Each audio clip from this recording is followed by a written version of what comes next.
तो लेस आज के इस वीडियो में हम लोग संस्कृत का जो आप लोग का सब्जेक्ट है ना, तो मैट्रिक फाइनल परीक्षा 2023 में जो होने वाला है, तो 21 फरवरी को क्या है कि आप लोग का संस्कृत का फाइनल परीक्षा। तो संस्कृत का जो आप लोग का वायरल क्वेश्चन पेपर है ना, तो संस्कृत का सेट कोड नंबर डी के सभी वायरल क्वेश्चन को डील करने वाले हैं। तो आप लोग वीडियो में शुरू से लेकर अंत तक बने रहिएगा और एक एक क्वेश्चन को जैसे मैं बता रहा हूँ वैसे घोर कर पी जाइए, क्योंकि आप लोग 21 फरवरी की एग्जाम में बैठिएगा ना, तो यही सब प्रश्न डिटो आपकी एग्जाम में छपे के छपे मिलेंगे। तो एक एक प्रश्न को आप लोग रट लीजिएगा और यही परीक्षा में छपने वाले प्रश्न है, ठीक है। तो पहले क्वेश्चन की ओर बढ़ते हैं। तो पहला जो क्वेश्चन यहाँ पर आप लोग के एग्जाम में पूछा गया है ना, वह क्या कि मन प्लस रथ की संधि होगी। तो मन प्लस रथ से संधि क्या होगा, तो सभी जानते हैं कि मनोरथ बनेगा। तो राइट आंसर जाइएगा और ऑप्शन नंबर बी को गोलाकार कर चले आइएगा। क्वेश्चन नंबर 2 जो आपके एग्जाम में पूछा गया है वह है क्या कि नैनम का संधि विच्छेद होगा। तो नैनम का जो संधि विच्छेद होगा ना, वह हो जाएगा आप लोगों का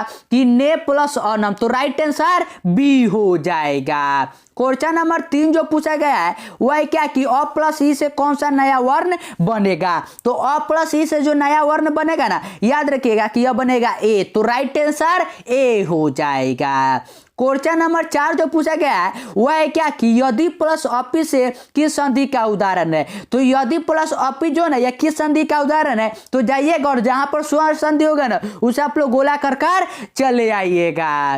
क्वेश्चन नंबर 5 जो पूछा गया है ना, वह इस प्रकार से पूछा गया है कि गुरव प्रसन्नम पृच्छन्ति रेखांकित पद में कौन सी विभक्ति है। तो गुरव जो है ना, इसमें कौन सा विभक्ति है, ठीक है। तो इसमें कौन सा विभक्ति है, तो याद रखिएगा कि इसमें प्रथमा विभक्ति है।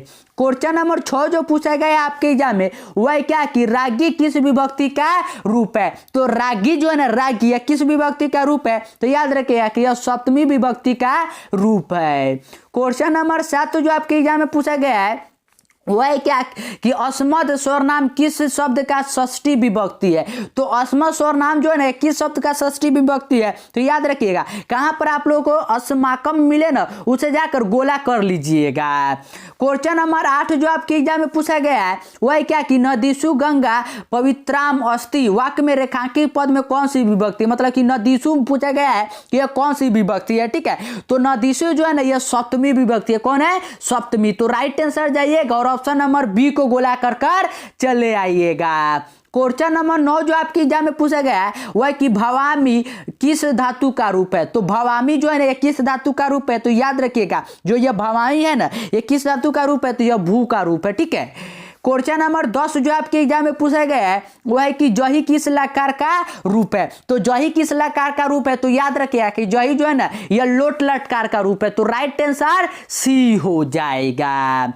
क्वेश्चन नंबर 11 जो आपके एग्जाम में पूछा गया है वह क्या कि सव्याघ्रात विभेति रेखांकित पद में किस लकार का प्रयोग हुआ है, ठीक है। तो विभेति में पूछा गया कि किस लकार का प्रयोग हुआ, तो इसमें जो प्रयोग हुआ है ना, याद रखिएगा कि यह लट लटकार का हुआ। तो राइट आंसर जाइएगा और बी को गोला कर चले आइएगा। मैं बार बार कहता था कि विभक्ति वाला और लकार वाला बार बार क्वेश्चन आपके एग्जाम में छपता है और वही सब क्वेश्चन छप चुका है। कम से कम 10-15 क्वेश्चन इसी से आया है। क्वेश्चन नंबर 12 जो है है क्या कि पानीपादम किस समाज का उदाहरण है। तो पानीपादम जो है किस समाज का उदाहरण है, तो याद रखिएगा कि यह द्वंद्व समाज का उदाहरण है। क्वेश्चन नंबर 13 जो आपके एग्जाम में पूछा गया है वह कि पीतम अम्बरम यश का समस्त पद है। तो इसका समस्त पद क्या है, तो इसका समस्त पद है पीताम्बर। तो राइट आंसर बी हो जाएगा।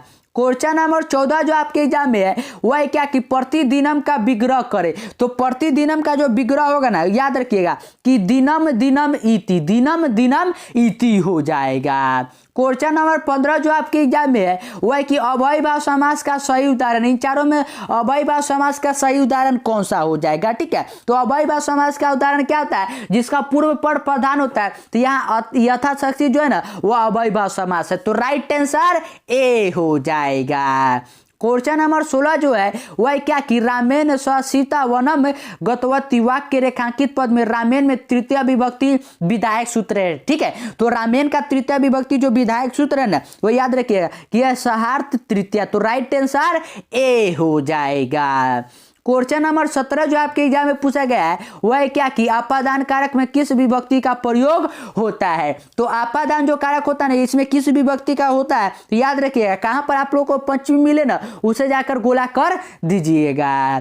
क्वेश्चन नंबर 18 जो आपके एग्जाम में पूछा गया है वह है क्या कि कविशु कालिदास श्रेष्ठ अस्ति वाक्य रेखांकित पद में सप्तमी विभक्ति विधायक सूत्र है। तो सप्तमी विभक्ति जो विधायक सूत्र यहाँ पर है ना कविशु में, ठीक है, वो आप लोग याद रखिएगा कि यहाँ पर दिया हुआ है यथ सत्य निर्धारणम। तो राइट आंसर ए हो जाएगा।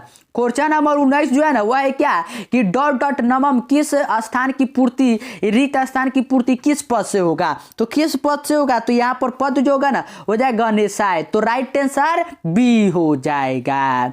क्वेश्चन नंबर 20 जो आपके एग्जाम में है वह है कि अभिज्ञान पद में किस उपसर्ग का प्रयोग हुआ है। तो अभिज्ञान में जो प्रयोग उपसर्ग हुआ है ना यहाँ पर, ठीक है, वह है अभि। क्या है, अभि। तो राइट आंसर ए हो जाएगा। और जो क्वेश्चन मैं आप लोगों को संस्कृत क्वेश्चन का करवा रहा हूँ ना, ठीक है, ये सभी क्वेश्चन 21 फरवरी के एग्जाम में डिटो छपने वाले प्रश्न है। तो एक एक प्रश्न को आप लोग डिटो घोर कर पी जाइए, ठीक है। और अभी तक चैनल को सब्सक्राइब नहीं की तो चैनल को सब्सक्राइब कर लीजिए, क्योंकि कोई भी क्वेश्चन का सबसे पहले जो वायरल होता है ना किसी भी प्रश्न का वो सबसे पहले यहीं पर सॉल्व होता है। तो चैनल को सब्सक्राइब भी कर लीजिए, दोस्तों के साथ वीडियो को शेयर कर दीजिएगा। 21 नंबर की अति उपसर्ग से निर्मित शब्द है। तो अति के उपसर्ग से जो निर्मित शब्द है ना वह है अत्यंत। क्या है, अत्यंत है। क्वेश्चन नंबर जो 22 पूछा गया है वह कि गत्वा में प्रयुक्त प्रत्यय है। तो गत्वा में जो प्रयुक्त प्रत्यय है ना वो प्रत्यय याद रखिएगा कि वह कत्वा, ठीक है, कत्वा। क्वेश्चन नंबर 23 जो आपके एग्जाम में पूछा गया है वह कि गच्छनतम बालकम पच्य रेखांकित पद में प्रयुक्त प्रत्यय है। तो प्रत्यय क्या आता है, जो किसी भी शब्द के जो एंड में आता है वही प्रत्यय होता है, ठीक है। तो यहाँ जो प्रत्यय होना जाएगा वह जाएगा श्रुति। क्या जाएगा, श्रुति। क्वेश्चन नंबर 24 जो आपके एग्जाम में पूछा गया है वह है कि मानव पद में किस दधिति प्रत्यय का प्रयोग हुआ है, ठीक है। तो मानव में कौन सा प्रत्यय का यूज हुआ है, दधिति। तो याद रखिएगा कि अन्न। कौन सा हुआ है, अन्न। तो राइट आंसर ए हो जाएगा। क्वेश्चन नंबर 25 जो आपके एग्जाम में है वह कि किशोरी पद में प्रयुक्त स्त्री प्रत्यय है। तो किशोरी क्या होता है, जो युवा में लड़की होता है वही किशोरी होता है। तो इसका स्त्री प्रत्यय पूछा गया है कि क्या होगा, ठीक है। तो इसका जो प्रत्यय होना जाएगा हो जाएगा डीप। क्या हो जाएगा, डीप हो जाएगा। क्वेश्चन नंबर 26 जो है वह है क्या कि जंतु गुहायम क निहित। जंतु गुहायम क निहित पूछा गया है कि यह क्या होगा, ठीक है। तो यह क्या होगा, इसका अति से क्या बनेगा, ठीक है। तो 26 का जो राइट आंसर होना जाएगा वह जाएगा तत्वम, ठीक है, तत्वम। क्वेश्चन नंबर 27 जो है वह है क्या कि अनो अन्यान क क्या होगा। तो अनो अन्यान क जो होना जाएगा ये हो जाएगा आत्मा हो जाएगा। क्वेश्चन नंबर 28 जो आपके एग्जाम में है वह कि पाटलिपुत्रम कस्या तटे अस्ति, ठीक है। तो पाटलिपुत्रम कस्या तटे अस्ति क्या होगा, तो ये हो जाएगा गंगेयम, ठीक है। क्वेश्चन नंबर 29 जो आपके एग्जाम में पूछा गया है ये इस प्रकार से कि कस्य सात से कल काल पाटलिपुत्रम नगर से शोभा रक्षा व्यवस्था च अति उत्कृष्टा अस्ति। पूछा गया क्या कि किसके काल में जो पाटलिपुत्र का रक्षा व्यवस्था था वह सबसे उत्तम था। तो किसके या किसके शासन काल में था, तो चंद्रगुप्त मौर्य से। तो राइट आंसर बी हो जाएगा। क्वेश्चन नंबर 30 है क्या कि अलस कथा पाठ के लेखक है। तो अलस कथा पाठ के लेखक कौन है, तो सभी लोग जानते हैं, आप लोग पढ़े हैं कि विद्यापति है। तो राइट आंसर बी हो जाएगा। क्वेश्चन नंबर 31 जो है वह क्या कि मिथिला का मंत्री कौन है। जो आलसी वाले चैप्टर में आप लोग पढ़ते हैं ना अलस कथा में, तो मिथिला का मंत्री कौन है, तो वीरेश्वर है। तो राइट आंसर जाइएगा और सी को गोला कर चले आइएगा। क्वेश्चन नंबर 32 जो आपके एग्जाम में है वह कि आधुनिक संस्कृति लेखिका में कौन प्रसिद्ध है। तो आधुनिक संस्कृत लेखिका में कौन प्रसिद्ध है, तो याद रखिएगा कि जो सबसे प्रसिद्ध है ना वह है क्षमा राव। क्वेश्चन नंबर 33 जो आपके एग्जाम में है वह है कि संस्कृत साहित्य लेखिका में सर्व शुक्ला सरस्वती किसे कहा गया है। अब यहाँ से ना आप लोगों का जो किताब का पोर्शन है वहां से क्वेश्चन है। तो संस्कृत साहित्य लेखिका में जो सर्व शुक्ला संस्कृतम कहा गया है ना यह विजयिका को कहा गया है। क्वेश्चन नंबर 34 जो है पूछा गया है वह है कि भारत की शोभा से कौन प्रसन्न होते हैं। तो भारत की शोभा से कौन प्रसन्न होते हैं, तो भारत महिमा में बताते हैं कि ईश्वर। तो राइट आंसर ए हो जाएगा। क्वेश्चन नंबर 35 जो आपके एग्जाम में है वह कि कस्य महिमा सर्वत्र गीयते। किसकी महिमा जो है ना वो सारे जहां में गाया जाता है। तो ये तो भारत महिमा पे आप लोग पढ़ते हैं कि भारत का यानी कि भारत देश का। राइट आंसर बी हो जाएगा। क्वेश्चन नंबर 36 जो आपके एग्जाम में है वो है कि कति संस्कारा भवंती। कति संस्कारा भवंती तो कति होता है तो याद रखिएगा कि वो होता है 67। तो राइट आंसर सी हो जाएगा। क्वेश्चन नंबर 37 जो आपके एग्जाम में पूछा गया है वह कि अंत्येष्टि संस्कार कदा भवति। अंत्येष्टि संस्कार कदा भवति तो कहाँ पर होता है तो याद रखिए कि मनादंत्रम, ठीक है, मनादंत्रम होता है। क्वेश्चन नंबर 38 जो है वह है क्या कि विदुर नीति संकलित पाठस्य नाम किम अस्ति। जो विदुर नीति से संकलित पाठ है ना उसका नाम क्या है। तो विदुर नीति से कौन सा पाठ संकलित है तो आप लोग जानते हैं कि नीति श्लोका। तो राइट आंसर ए हो जाएगा। क्वेश्चन नंबर 39 जो पूछा गया है वह कि राम प्रवेश रामस्य ग्रामस्य नाम की अस्ति। राम प्रवेश का कौन सा ग्राम था, ग्राम का नाम क्या था। तो सभी लोग जानते हैं कि बीकन टोला। तो राइट आंसर जाइएगा और ऑप्शन नंबर सी को गोला कर चले आइएगा। क्वेश्चन नंबर 40 जो आपके एग्जाम में पूछा गया है वह कि स्वामी दयानंद क आशित। स्वामी दयानंद क आशित, ठीक है, तो वह क्या है तो राइट आंसर जाइएगा समाज उद्धारक। वह समाज उद्धारक की तो थे।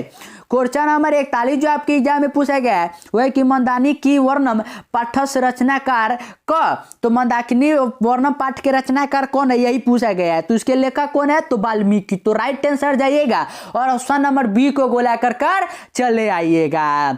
क्वेश्चन नंबर 42 जो आपके एग्जाम में है वह कि व्याघ्रपति कथा रचनाकार क अस्ति। तो व्याघ्रपति कथा के रचनाकार कौन है यही पूछा गया है। तो ये तो बताया मैंने कि कौन है तो नारायण पंडित। तो राइट आंसर सी हो जाएगा।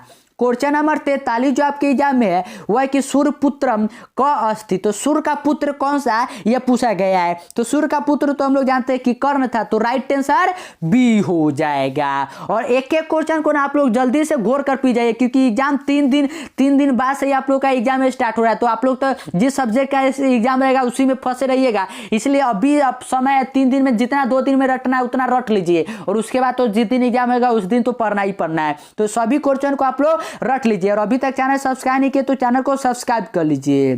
क्वेश्चन नंबर 44 जो पूछा गया है वह है क्या कि वैर्नय कस्य समनम असंभवम, ठीक है, तो कौन सा जो है ना वह असंभव है, ठीक है। तो इसका राइट आंसर जो बना जाएगा वह जाएगा वरस, मतलब कि वैर से वैर जो है ना वह असंभव है। क्वेश्चन नंबर 45 जो पूछा गया है वह कि का बिना ज्ञानम भारी। किसके बिना जो है ना वह ज्ञान जो है ना वह भारी है, ठीक है। तो किसके बिना है तो क्रिया के बिना भारी है। क्वेश्चन नंबर 46 जो पूछा गया है वह कि संख्या दर्शन प्रवर्तक क अस्ति। दो संख्या दर्शन है तो संख्या दर्शन के प्रवर्तक कौन है यही पूछा गया है। तो इसके संख्या दर्शन के प्रवर्तक याद रखिएगा कि कपिल है। कौन है कपिल है। क्वेश्चन नंबर 47 जो आपके एग्जाम में पूछा गया है वह कि काल पर्याप्त का क्षयम भवति। काल पर्याप्त का क्षय भवति, ठीक है। तो इसका राइट आंसर जो ना जाएगा वह जाएगा शिक्षा हो जाएगा। क्वेश्चन नंबर 48 जो आपके एग्जाम में है वह कि व्याघ्रपति कथा किस ग्रंथ से उद्धृत है। तो व्याघ्रपति कथा किस ग्रंथ से उद्धृत है तो आप लोग जानते हैं कि यह किससे है तो हितोपदेश से। तो राइट आंसर ए हो जाएगा। क्वेश्चन नंबर 49 जो आपके एग्जाम में है वह है कि उद्योगी पुरुष के पास कौन आ जाती है। तो उद्योगी पुरुष के पास कौन आ जाता है तो सिंपल कि लक्ष्मी आ जाता है। क्वेश्चन नंबर 50 जो पूछा गया है वह कि नीतिकार आलस्य को क्या मानते हैं। तो नीतिकार जो है वह आलस्य को मानते हैं शत्रु। तो राइट आंसर बी हो जाएगा। तो आज के इस वीडियो में जो आप लोग का संस्कृत का है ना तो संस्कृत के 1 से लेकर सभी 50 तक के क्वेश्चन को डील करिए। आप लोग को संस्कृत में 50 क्वेश्चन का ऑब्जेक्टिव कोई टिक माना है तो एक एक क्वेश्चन को आप लोग रट लीजिए और 21 फरवरी के एग्जाम में जाना है डिटो सभी क्वेश्चन को यहाँ पर छाप के आना है, ठीक है। और इसीलिए चैनल को सब्सक्राइब नहीं की तो चैनल को सब्सक्राइब कर लीजिए, दोस्तों के साथ वीडियो को शेयर कर दीजिए और सबसे पहले जो कोई भी वायरल प्रश्न होता है तो उसका सबसे पहले आंसर की यहीं पर प्रोवाइड किया जाएगा।